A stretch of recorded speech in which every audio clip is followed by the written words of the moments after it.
नमस्कार। साल 2013 मध्य प्रदेश में विधानसभा चुनाव लेकर आया है और मध्य प्रदेश में नवंबर में विधानसभा चुनाव होना प्रस्तावित है। ऐसे में चुनावी साल में किस तरह से निर्वाचन प्रक्रिया पूरी की जाती है और निर्वाचन दफ्तर की हलचलें बढ़ जाती हैं और मतदाता सूचियों पर तमाम राजनीतिक दलों की निगाहें टिक जाती हैं। ऐसे में चुनाव आयोग के नए निर्देशों और निर्वाचन कार्यालय खासतौर पर इंदौर जिले के निर्वाचन दफ्तर की मेहनत को देखने के लिए, इस खास मसले पर बातचीत करने के लिए न्यूज ऑफ द डे इस खास पेशकश में मेहमान के तौर पर हमारे साथ मौजूद हैं श्री शरद कुमार श्रोत्रिय साहब, जो कि इंदौर जिले के उप जिला निर्वाचन अधिकारी हैं। सर, बहुत बहुत स्वागत है आपका सिटी न्यूज के इस खास पेशकश में। Thank you.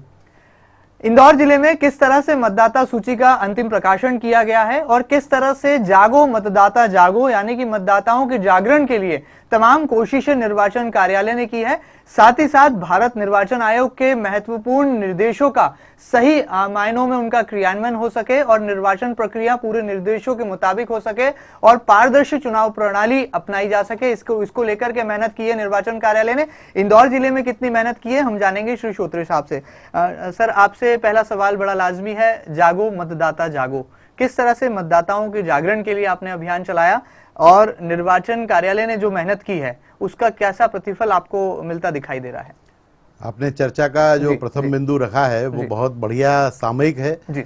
और आपको जान के हर्ष होगा कि इसी महत्वपूर्ण बिंदु को दृष्टिगत रखते हुए भारत निर्वाचन आयोग ने एक स्वीप प्लान लॉन्च किया। बिल्कुल। स्वीप प्लान में है कि systematic voter education electoral participation, इस प्लान के अंतर्गत ये कहा गया कि जो 18 साल के जो बच्चे, लड़के या लड़कियां, कट ऑफ डेट मतलब उस साल की पुनरीक्षण तिथि कि 1 जनवरी को जो 18 साल के हो जाते हैं उनको वो मताधिकार प्राप्त आयु वाले हो जाते हैं, तो उनका नाम मतदाता सूची में आना चाहिए। इसके अतिरिक्त ये भी देखा जाता है कि बहुत सारे लोग जो कहीं इंडस्ट्रियल या एजुकेशन के हिसाब से माइग्रेट भी होते हैं और आते जाते हैं और मामूली तौर पर उस पर्टिकुलर क्षेत्र में निवास करने लगते हैं, उनका भी नाम मतदाता सूची में होना चाहिए।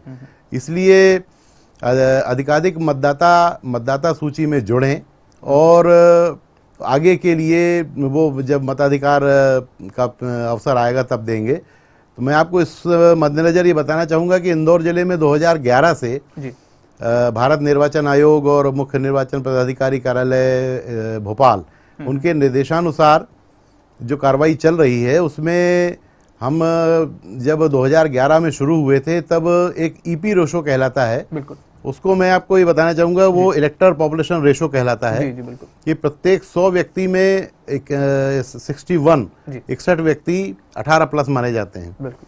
तो उनका नाम मतदाता सूची में आना चाहिए। तो 2011 में जब हम शुरू हुए थे इसमें प्रयास में, तो उस वक्त 57% ईपी रेशो था इंदौर जिले का। बिल्कुल बिल्कुल। आज हम उसको 62% पे पहुंचाने में सफल हुए हैं। और इसमें जो जहां तक सवाल मैंने आपको बताऊंगा कि इसमें अकेला आदमी कोई काम नहीं कर सकता या कोई रिजल्ट नहीं ला सकता, टीम वर्क है, पूरी टीम वर्क है। और इसमें जितने महाविद्यालय हैं, महाविद्यालयों का उल्लेख मैंने इसलिए स्पेशली किया कि उसी में ही 18+ के बच्चे बच्चियां पढ़ते हैं। जी, बिल्कुल। तो उनको मोटिवेट करने के उद्देश्य से इसमें लाया गया कि वहाँ एक नोडल अफसर नियुक्त किए गए। उन कॉलेजेस में प्रचार प्रसार के लिए बीच बीच में मैं या हमारे जो मास्टर ट्रेनर्स हैं या स्वीप प्लान के जो नोडल अफसर हैं वो भी गए। जी जी, बिल्कुल। इस बीच में जो जिले में जो कार्यालय हैं उनमें भी एक प्रयास किया गया कि उनके जो अफसर्स हैं और उनके परिवार वाले हैं या उनके सबऑर्डिनेट्स हैं, इसके अतिरिक्त जो एनजीओज हैं, बार एसोसिएशंस हैं और भी दूसरे एसोसिएशन हैं, उनको भी हमने मोटिवेशन करने की प्रयास किया और उन्हीं के कारण आज 57 से हम 62% पे हैं ईपी रेशो के मानदंड से। इसीलिए, और ईपी रेशो होता है जनगणना के हिसाब से, तो जनगणना 2011 में मल्टीप्लाई करके आज 2013 की हिसाब से जो जनगणना है उसमें हम बिल्कुल सफल हुए कि 2013 के हिसाब से हम 62% ईपी रेशो आए। बिल्कुल बिल्कुल। अब आपने एक चीज पूछी थी कि इसमें सेक्स रेशो, जो जेंडर रेशो है, तो जेंडर रेशो भी मैं आपको बताना चाहूंगा कि 2011 में जब जेंडर रेशो था जी वो जनगणना का था 1000 पुरुष पे 892 महिलाएं, जी और मतदाता सॉरी उसमें 924 था जी जी और हमारी मतदाता सूची में था 892। बिल्कुल बिल्कुल वो क्रमशः उसमें प्रगति और करते करते आज की तारीख में हम जेंडर रेशो मतदाता सूची में 909 पे ले आए, बहुत बड़ी बात जो थोड़ा सा उल्लेखनीय भी है और यानी उसको सराहा भी गया है। बिल्कुल बिल्कुल। कहीं ना कहीं ये आंकड़े साफ तौर पर दर्शाते हैं कि किस तरह से जिले के निर्वाचन कार्यालय ने कड़ी मेहनत की है और नवंबर में होने वाले विधानसभा चुनाव से ठीक पहले भारत निर्वाचन आयोग के तमाम दिशा निर्देशों का सही मायनों में क्रियान्वयन भी किया है और उनकी कड़ी मेहनत का ये नतीजा है कि इंदौर एक जो कि बढ़ते दायरे वाला शहर है, इंदौर जिला एक ऐसा जिला है जो लगातार विकास की गाथा लिखता जा रहा है। यहाँ की जनसंख्या भी बढ़ी है और जनगणना के आंकड़ों में भी अच्छा खासा इजाफा हुआ है। ऐसे में नए मतदाताओं को मतदाता सूची में उनका नाम जोड़ने के लिए निर्वाचन कार्यालय की पीठ थपथपाई जाए तो भी अतिशयोक्ति नहीं होगी। चौधरी साहब, आपसे और जानना चाहेंगे कैंपेनिंग की अगर हम बात करें तो जागो मतदाता जागो, ये एक ऐसा अल्फाज, एक ऐसा टैगलाइन दिया गया भारत निर्वाचन आयोग द्वारा जो कि देश भर में मतदाताओं को वोटिंग के प्रति जागरूक करने के लिए काम करता है। इसके अलावा अगर हम बात करें तो अलग अलग जो ब्रांड एम्बेसडर्स बने, अगर हम बात करें भारतीय क्रिकेट टीम के कप्तान, टीम इंडिया के स्टार क्रिकेटर महेंद्र सिंह धोनी की, तो उनका चेहरा भी इस्तेमाल में लाया गया और भारत निर्वाचन आयोग ने उन्हें ब्रांड एम्बेसडर घोषित किया। उसका कितना फर्क आपको लगता है पड़ा है और वाकई में आज की जो युवा पीढ़ी है वो इस तरह के चेहरे को देखकर कहीं निर्वाचन के लिए दिलचस्पी दिखाती है? जी, आप बिल्कुल सही है कि इसमें एक उल्लेखनीय बात यह है कि 25 जनवरी 2011 जी जी बिल्कुल को पूरे देश में पहली बार 25 जनवरी 2011 को राष्ट्रीय मतदाता दिवस मनाने का निर्णय भारत निर्वाचन आयोग ने लिया। जी बिल्कुल बिल्कुल। ये इस 25 जनवरी इसलिए हुआ कि 25 जनवरी 1952 को भारत निर्वाचन आयोग का गठन हुआ था, तो 25 जनवरी को राष्ट्रीय मतदाता दिवस मनाया गया। अब राष्ट्रीय मतदाता दिवस मनाया गया और उसके जरिए ये पहल शुरुआत हुई कि अधिकाधिक युवा मतदाताओं को मतदाता सूची में लाया जाए और उस प्लान के अंतर्गत जो मैंने आपसे पहले बताया था कि उसी का स्वीप प्लान में कन्वर्ट हुआ। और जहां तक सवाल 2011, 12 और 13 तीन मतदाता दिवस हम मना चुके हैं। बिल्कुल बिल्कुल। इस वक्त इसमें ये हुआ कि अधिकाधिक मोटिवेशन कैसे किया जाए और ज्यादातर 18-19 साल से लेकर 30 साल तक के युवा मतदाताओं को प्रेरित किया जाए कि वो मतदाता सूची में अपना नाम अवश्य दर्ज कराएं। जी जी। और स्वस्थ जनप्रतिनिधि चुनने के लिए जो नई पीढ़ी आ रही है इसको मोटिवेट किया जाए। बिल्कुल सर, 2008 के विधानसभा चुनाव के बाद से अब तक के आंकड़ों की बात करें तो इंदौर जिले में कितने नए मतदाता जो है जुड़े हैं मतदाता सूची में जिनका नाम जोड़ा गया है? इसमें ये बताना चाहूंगा कि 2008 के जो मतदाता थे और उन आज जो मतदाता हैं उनमें लगभग 7.5-8 लाख का इजाफा हो गया है। बिल्कुल बिल्कुल। और आज की जो स्थिति है उसमें 18-19 यानी पर्टिकुलर 18-19 बिल्कुल न्यू मतदाता जो हैं वो हमारे इंदौर जिले में 66,000 करीब हैं। बिल्कुल बिल्कुल। और 20 साल से 29 साल जो भी युवा वर्ग में शामिल हैं वो करीब 6 लाख हैं। बिल्कुल। इट मीन्स 18 से 29 साल के बिल्कुल युवा पीढ़ी इस जिले में 6 लाख 6.5 लाख करीब है, जो मध्य प्रदेश में सबसे अधिक संख्या के रेशो में प्रदर्शित है। बिल्कुल। अगर सर जिले की मतदाता सूची की बात करें तो तकरीबन 21,78,000 का आंकड़ा मुझे याद आता है, शायद यही आंकड़ा निर्वाचन कार्यालय ने भी जारी किया है। ना बिल्कुल सही है, ये डेली अपडेशन लगातार चल रहा है। उस हिसाब से आज की तारीख का आपने सही फरमाया कि 21,78,000 है। बिल्कुल बिल्कुल।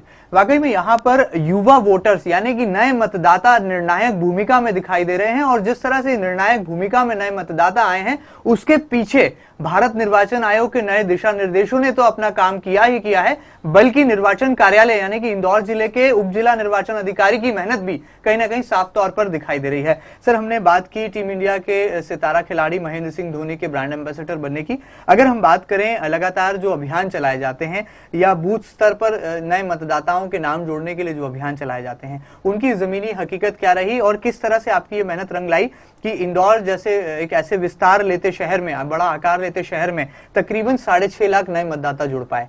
किस तरह से आपने बूथ स्तर पर, वार्ड स्तर पर अभियान चलाया? इसमें ये थोड़ा सा प्रयास ये रहा कि जैसे राष्ट्रीय स्तर पर जो भारतीय क्रिकेट टीम के कप्तान हैं श्री महेंद्र सिंह धोनी, जी। उनको नेशनल आइकॉन सामने रख के और उनके माध्यम से भी मोटिवेशन प्रचार किया गया। As well as Madhya Pradesh में श्री राजीव वर्मा जो टीवी एक्टर हैं और श्री प्रहलाद टिपाणिया जी जो लोक गायक हैं पद्मश्री उज्जैन के, वे भी मध्य प्रदेश के स्टेट लेवल के ब्रांड एम्बेसडर हैं और इसमें उन्होंने आइकॉन की भूमिका निभाई है और उनके माध्यम से भी हम मान के चलते हैं कि युवा मतदाता प्रेरित हुए।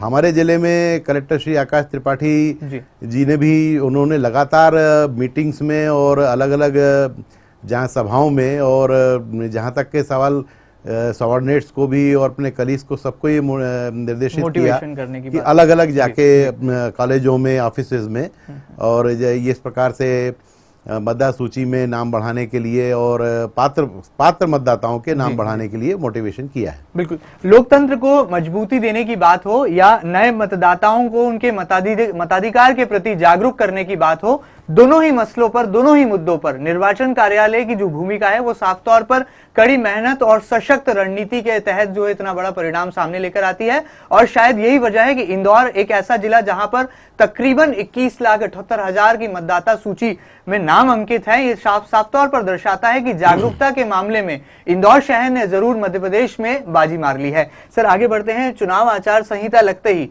कहीं ना कहीं राजनीतिक दलों में या सत्तारूढ़ पार्टी में भी डर की भावना रहती है कि चुनाव आचार संहिता लगे और उसके बाद उसका उल्लंघन ना हो।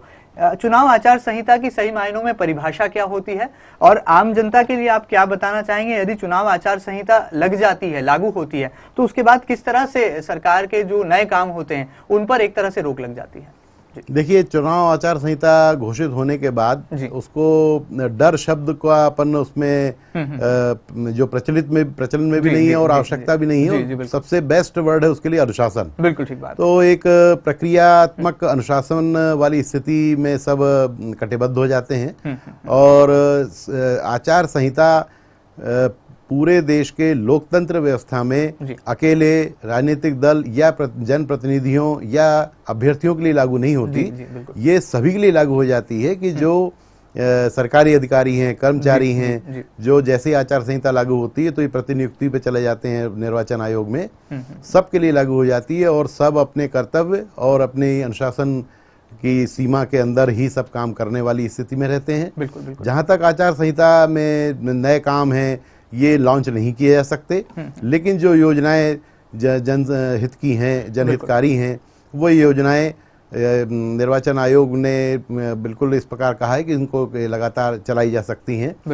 अगर कोई शिकवा शिकायत होती है तो उसमें पूरी जांच होती है कि ये किसी व्यक्ति विषय विशेष या क्षेत्र विशेष के वर्ग विशेष के मतदाताओं को प्रलोभित करने के लिए तो अगर नहीं है तो उस पर जांच करके फिर युक्तियुक्त निर्णय चुनाव आयोग लेता है। बिल्कुल ठीक बात है। जागो मतदाता जागो, ये वो पंक्तियां हैं जो भारत निर्वाचन आयोग सीधे तौर पर मतदाताओं को उनके मताधिकार के लिए जागरूक करने के लिए इस्तेमाल में लाता है, लेकिन निर्वाचन कार्यालय ने इस शब्द का इस्तेमाल करके लगातार मतदाता सूची में नए नाम जोड़ने और साथ ही साथ पारदर्शी चुनाव प्रक्रिया को अपनाने के लिए भी अपने कदम बढ़ाए हैं। सर अगर चुनाव प्रणाली की बात करें तो जब चुनाव को हमेशा से प्रशासनिक अमला एक चुनौती के तौर पर देखता आया है और आपके पास बड़ा गहरा और लंबा अनुभव है पारदर्शी तरीके से निर्वाचन प्रक्रिया को पूरी करने का और चुनाव कराने का, ये अनुभव कितना आपके काम आता है? और इंदौर एक ऐसा जिला जहां पर राजनीतिक दलों की लगातार सक्रियता बनी रहती है, ऐसे में क्या ये कोई चुनौती आपके लिए दिखाई देता है आपको फिलहाल? नहीं, मैं आपको इंदौर जिले की एक बढ़िया एक अच्छी चीज बताऊंगा कि हमारा मध्य प्रदेश में इंदौर जिला एकमात्र ऐसा जिला है जिसमें सर्वाधिक 9 विधानसभाएं हैं। मध्य प्रदेश के किसी अन्य जिले में इतनी अधिकाधिक विधानसभाएं नहीं है। बिल्कुल ठीक बात। मध्य प्रदेश अकेला ऐसा जिला है जहां सर्वाधिक मतदान केंद्र हैं, सर्वाधिक बीएलओ हैं यानी बूथ लेवल ऑफिसर, और सर्वाधिक मतदाता हैं। मतलब ये इंदौर कहीं न कहीं स्पेशलिटी तो रखता है। बिल्कुल, बिल्कुल, बिल्कुल। मेरा सौभाग्य कि मैं आपके जिले में हूं और आपके क्षेत्र के और जनता के बीच में मुझे काम करने का अवसर भी मिला। अच्छी उपलब्धि यही है कि अधिकाधिक लोगों को हमने मतदाता सूची में जोड़ा। जैसा मैंने आपसे एक जिक्र किया था अभी स्वीप प्लान का, उसी स्वीप प्लान का 2 मोटो थे। एक पहला मोटो था कि अधिकाधिक मतदाताओं को जोड़ना, जो कि हम उसमें सफल हुए। अब दूसरा उसमें यह है कि जिनको हम जोड़ चुके हैं और जो पहले से जुड़े हुए हैं, उनको इस बात के लिए प्रेरित करना कि जिस दिन मतदान दिवस हो उस दिन मतदान जरूर करने जाएं। बिल्कुल। तो पोलिंग परसेंटेज की स्थिति जहां मैं आपको बताना चाहूंगा कि 2008 के विधानसभा चुनाव में पूरे जिले के जो पोलिंग परसेंटेज था वो 67% था। बिल्कुल, बिल्कुल। और लोकसभा चुनाव का 50% था।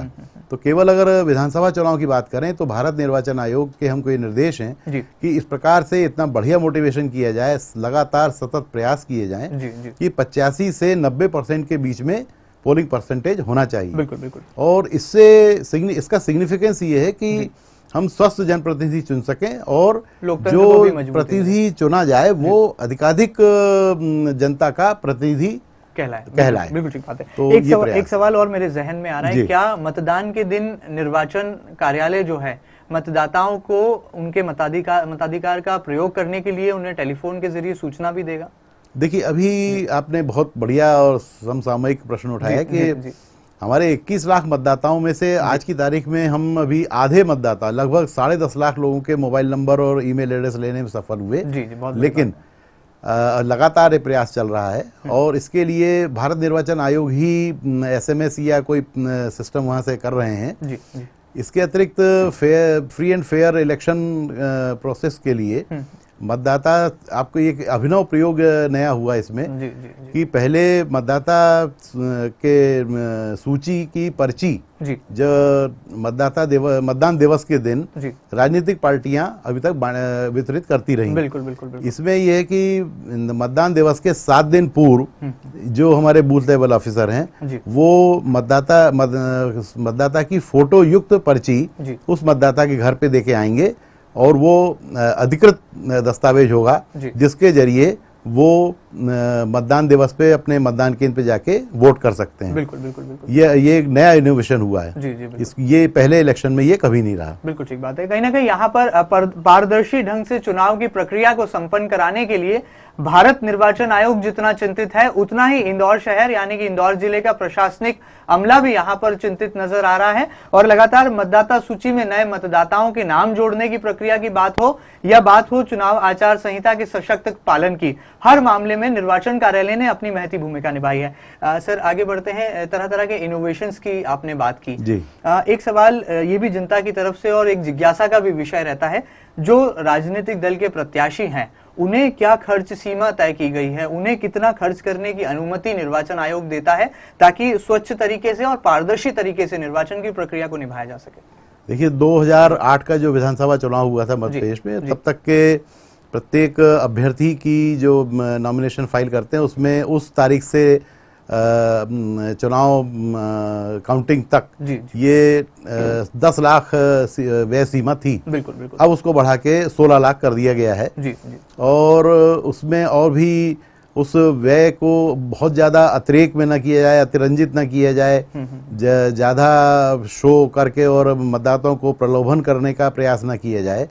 इसलिए इस वक्त चुनाव में अभी आपने जो नवाचार वाली वो बात मैं कर रहा था और इनोवेशन वाली, उसमें ये भी है कि बहुत सख्ती से पालन करने के लिए चुनाव आयोग ने बहुत नियम निर्देश दिए हैं कि प्रत्येक विधानसभा में 4 फ्लाइंग स्क्वाड और 4 स्टैटिक सर्वेलेंस टीम, एक वीडियो सर्वेलेंस टीम, ये 9 जो टीम है इसमें मजिस्ट्रेट और पुलिस लगातार घूमेंगी।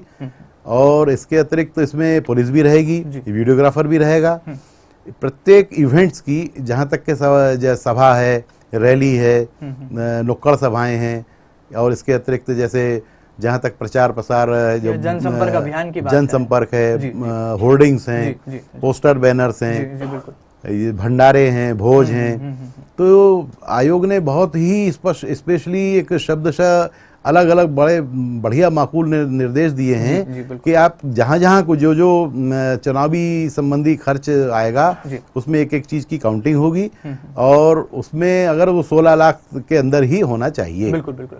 अगर सर कोई उल्लंघन करता पाया जाता है प्रत्याशी, तो क्या कार्रवाई का प्रावधान भी भारत निर्वाचन आयोग के पास रहता है? इसमें कार्रवाई के प्रावधान भी है। इसमें बताना चाहूंगा कि प्रत्येक विधानसभा के लिए 9 इलेक्शन ऑब्जर्वर महोदय वहां से आएंगे भारत निर्वाचन आयोग द्वारा। वो 100% दूसरे प्रांतों के ही रहेंगे। इसके अलावा 2 एक्सपेंडिचर या 2 या 3 एक्सपेंडिचर ऑब्जर्वर आएंगे जी।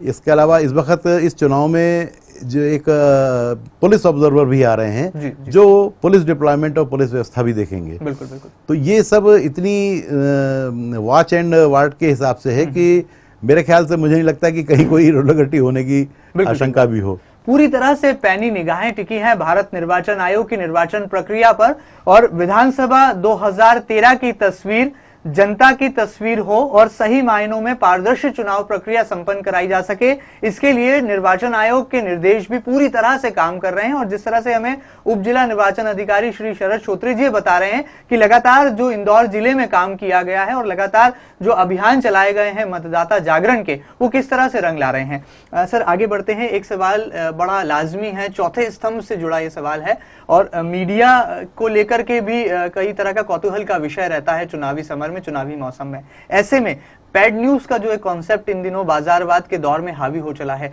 उस पर सख्ती करने के लिए क्या भारत निर्वाचन आयोग नए निर्देश लेकर आया है और इसका सख्ती से पालन हो सके, इसके लिए क्या आपने अमल में लाने के लिए कार्रवाई की है?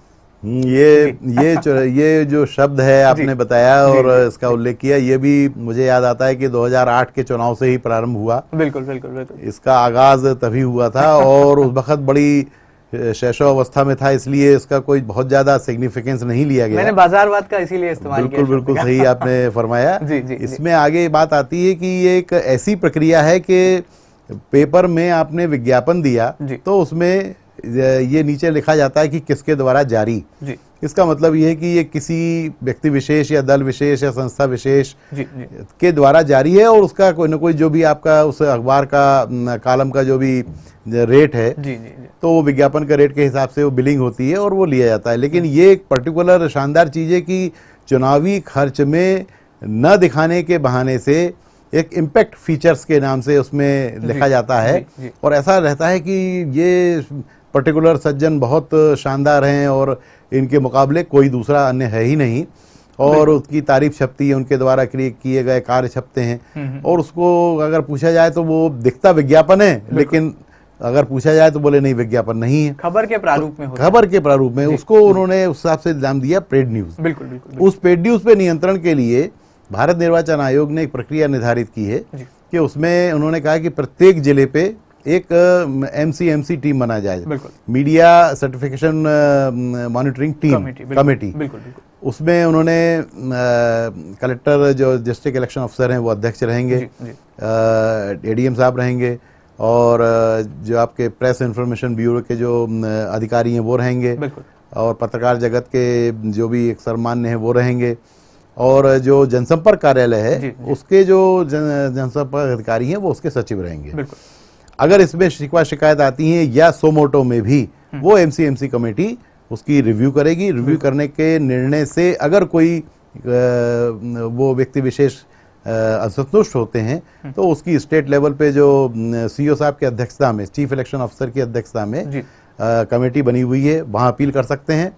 अगर उनसे भी असंतुष्ट हो तो फिर भारत निर्वाचन आयोग में वहां भी सेकंड अपील की जा सकती है। बिल्कुल सर, ये जो मीडिया सर्टिफिकेशन मॉनिटरिंग कमेटी का गठन हुआ है, अगर हम इंदौर जिले की ही बात कर लें तो इंदौर जिले में ये कमेटी गठित हुई तो इसमें कौन कौन लोग शामिल हैं और मॉनिटरिंग की जो प्रक्रिया रहेगी उसे कैसे पुख्ता तरीके से अमल में लाने के लिए निर्वाचन दफ्तर काम कर रहा है? देखिए, इसकी एमसी कमेटी मध्यप्रदेश में गठित जो इंदौर जिले में गठित हुई है उसमें हमारे आकाश त्रिपाठी साहब अध्यक्ष हैं, एडीएम आलोक सिंह साहब उसके मेंबर हैं और जो पूजा वर्धन मैडम है इसकी पीआईबी प्रेस इंफॉर्मेशन ब्यूरो की और मिस्टर प्रवीण खारीवाल ने प्रेस क्लब के अध्यक्ष वो मेंबर हैं और जिला जनसंपर्क अधिकारी इसके सचिव हैं। इसकी बैठक हो चुकी है और निर्वाचन जो राजनीतिक दल के पदाधिकारियों की बैठक है उनमें भी बताया गया है पेड न्यूज के बारे में कि उससे सतर्क रहें। उसके बारे में अगर वो साबित हो जाएगा तो उसका जो खर्चा है वो पूरा उस अभ्यर्थी के खाते में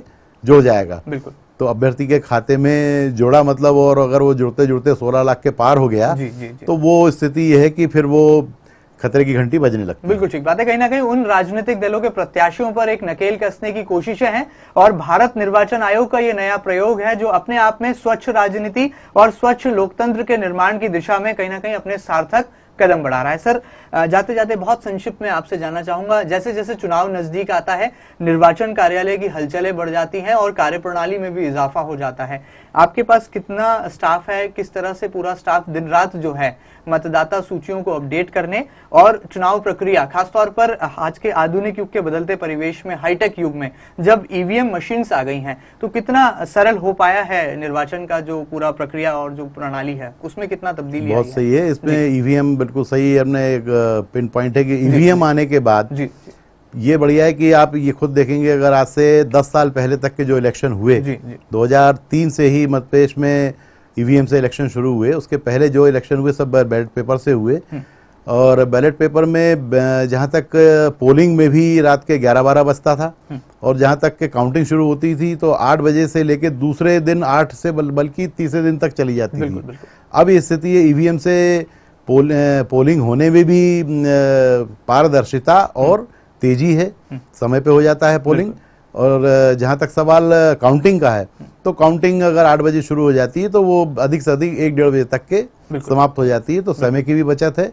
और सबसे बड़ी चीज विश्वास और दृढ़ता और पारदर्शिता का परिचायक है।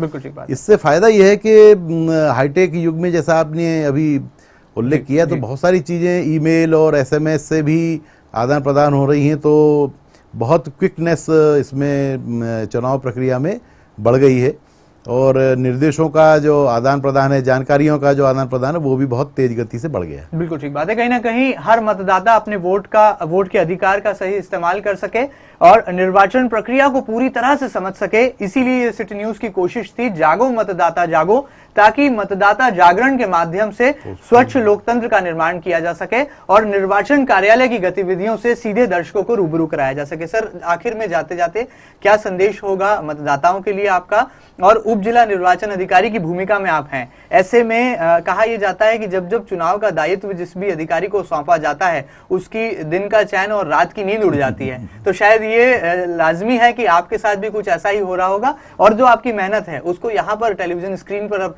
हजारों लाखों लाख दर्शक देख रहे हैं, तो क्या संदेश आप देना चाहेंगे ताकि मतदाता सही तरीके से अपने वोट के अधिकार का सही इस्तेमाल कर सकें?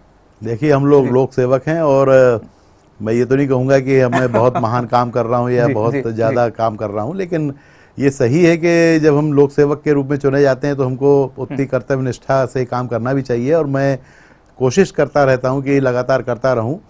जहां तक एक प्रश्न है, इसमें एक चीज बहुत महत्वपूर्ण छूट रही थी, मुझे एकदम याद आ रही है कि एक पोस्टल बैलेट पेपर के लिए भी भारत निर्वाचन आयोग ने इसमें इस वक्त अच्छे निर्देश दिए कि अगर आपको याद आता हो तो पिछले इलेक्शंस में केवल जो सर्विस वोटर्स, यानी जो सैनिक और अर्धसैनिक बल जो हमारे सीमा पे हैं और अपने जिले इंदौर जिले के हैं और वहाँ फ्रंट पे मौजूद हैं, तो उनको अधिक से अधिक संख्या में 2,500-3,000 की संख्या में postal ballot paper election time में दिए जाते थे। और उसकी काउंटिंग सबसे पहले स्टार्ट होती है, काउंटिंग दिन के दिन। इस वक्त उन्होंने कहा कि नहीं, जितने कर्मचारी अधिकारी इलेक्शन ड्यूटी में लगे हैं उन सभी को पोस्टल बैलेट पेपर दिए जाएं और वो अपने मताधिकार का प्रयोग अवश्य करें। इसके अतिरिक्त जो मतदान प्रक्रिया में सरकारी वाहन या गैर सरकारी वाहन है, उनके ड्राइवर्स, कंडक्टर्स और अमला, वो भी अपने मतदान का प्रयोग पोस्टल बैलेट पेपर के हिसाब से उसके सुविधा से करें। और जितने पुलिस के कर्मी लगते हैं और इसके अलावा जितने भी अन्य वीडियोग्राफर्स, जो हम अब जैसे ही इलेक्शन आएगा तो हम वीडियोग्राफर इंगेज करेंगे, बिल्कुल। और भी कई जो निजी अमला है उनमें भी उनको भी अपने इंगेज करेंगे काम करने के लिए। उन सभी को ये सुविधा है। तो हमने अपने जिले में करीब 23-24 हजार ऐसे असेसमेंट किया हुआ है। उन लोगों को हम पोस्टल बैलेट पेपर की सुविधा प्रदान करेंगे और वो मोस्ट इजीली अपना पोस्टल बैलेट पेपर का उपयोग करेंगे, जिसकी काउंटिंग मतदान दिवस के दिन होगी। तो ये लोग हमेशा हर बार छूट जाते थे, यानी आप अंदाज करें कि लगभग 20-25 हजार मतदाता ऐसे हर बार जो निर्णायक भूमिका में भी रह सकते। बिल्कुल ठीक बात है। कहीं ना कहीं निर्णायक भूमिका के वोटर्स को भी जागरूक करने के लिए भारत निर्वाचन आयोग के सशक्त कदम सार्थक दिशा में जाते दिखाई दे रहे हैं। जाते जाते सर, अंत में आपका क्या संदेश होगा इंदौर जिले के उप जिला निर्वाचन अधिकारी क्या कहना चाहेंगे तमाम मतदाताओं से, और किस तरह से पारदर्शी चुनाव हो सके, निर्वाचन प्रक्रिया जो है पूरी तरह से पुख्ता तरीके से जो है संपन्न कराई जा सके, इसके लिए क्या संदेश होगा? अभी विधानसभा निर्वाचन बिल्कुल जब घोषणा बहुत शीघ्र होने वाली है, इस संबंध में मैं इंदौर की जनता, विशेष तौर पर इंदौर के जो नवयुवक नवयुवतियां हैं, उनसे मैं विशेष रूप से आग्रह करना चाहूँगा कि मतदाता सूची में नाम अगर नहीं है तो जुड़वाएं, और अगर नाम जुड़ गया है तो बिल्कुल याद रखें कि जिस दिन आपका मतदान दिवस है उस दिन अपने मतदान केंद्र पर जरूर जाएं और अपने मताधिकार का प्रयोग निश्चिंत बेफिक्र तरीके से करें। इसके अतिरिक्त मैं आपको बताना चाहूँगा कि कहीं कोई डर और भय या किसी दबाव की आवश्यकता भी नहीं है।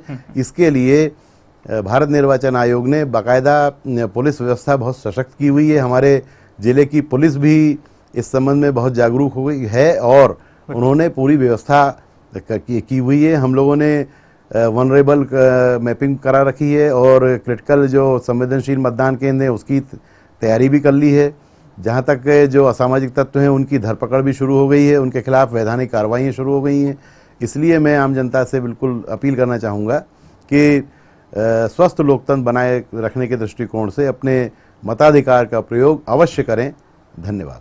विधानसभा चुनाव 2013 के लिए पूरी तरह से जिला प्रशासन और पुलिस प्रशासन का अमला तैनात है और कड़ी मेहनत के साथ कड़ी सुरक्षा और कड़ी निगरानी के बीच चुनाव की पारदर्शी प्रक्रिया को पूरा करने के लिए लगातार दिन रात मेहनत कर रहा है। ऐसे में जरूरत है मतदाताओं के आगे आने की, ताकि मजबूत और स्वस्थ लोकतंत्र का निर्माण किया जा सके और भारत निर्वाचन आयोग के तमाम दिशा निर्देशों के अमल में लाने के साथ ही साथ मतदाताओं को उनके वोट के अधिकार से भी परिचित कराया जा सके। सर, बहुत बहुत शुक्रिया, आप सिटी न्यूज के इस खास forum news of the day में हाजिर हुए और आपने जागो मतदाता जागो इस अभियान में अपनी आहुतियां दी। इसके लिए हम आपका धन्यवाद अदा करते हैं। उम्मीद है मतदाताओं की तमाम जिज्ञासाओं को शांत करने की जो कोशिश सिटी न्यूज की टीम ने की थी वो रंग लाई होगी और दर्शकों को भी जानने का मौका मिला होगा कि आखिर कैसे इंदौर जिले में, जहां पर तमाम तरह की कोशिशों के बाद तकरीबन 21,78,000 का आंकड़ा जो है छू पाया है मतदाता सूची में, और साथ ही साथ निर्णायक भूमिका में रहने वाले युवा वोटर्स